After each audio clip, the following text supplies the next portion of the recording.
হে দোস্ত কেনেহেন আছে আপোনালোক ভালে আছে না মই কেইদিনমান আগতে কৈছিলোঁ মই কিন্তু বৰ দুখত আছোঁ প্ৰথম কথা মই মুখখন ঢাকি থোৱা কাৰণটো আপোনালোকক কওঁ সেইদিনাখনে কৈছোঁ মুজ গাছিল এতিয়া মানে অলপ বেছি হৈছে গতিকে দেখাব নোৱাৰোঁ গতিকে আজি মই আপোনালোকক তিনিটা কথা ক'ম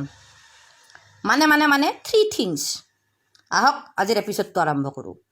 প্ৰথম কথা এটা বস্তু দেখুৱাই আৰম্ভ কৰিম এইটো দেখিছি কি এইটোক কয় টুইজাৰ মানে চিমটীয়া আপোনালোকে ঘৰত বহি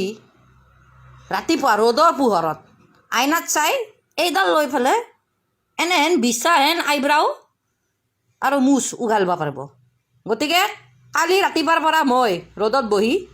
এইকেইডাল উঘলি অলপ চাফা হ'ম বহুত সময় লাগব কিন্তু কথা নাই ছেকেণ্ড কথা যোৱা 2-3 দিনৰ পৰা দেখি আছোঁ ইমান ট্ৰল হৈছি মোৰ ভয় লাগি গৈছে মই যে এইগিলাখান যে ভিডিঅ' বনাইছোঁ আপোনালোকে যাতে মোৰ দায় দোষ নধৰে মানে ফটোৱা ভিডিঅ' সে ডৰ নেহি লাগতা ট্ৰল সে ডৰ লাগতা হে সাহিব বুজি পালে নহয় কথাটো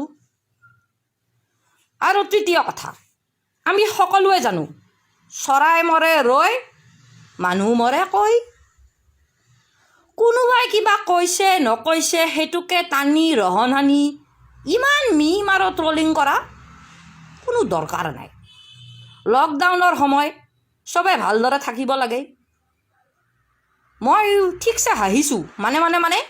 লাফটাৰ থেৰাপি লৈছোঁ মই এটা বস্তু বিশ্বাস কৰোঁ laugh spread laughter do not spread legs here and there okay bye দোস্ত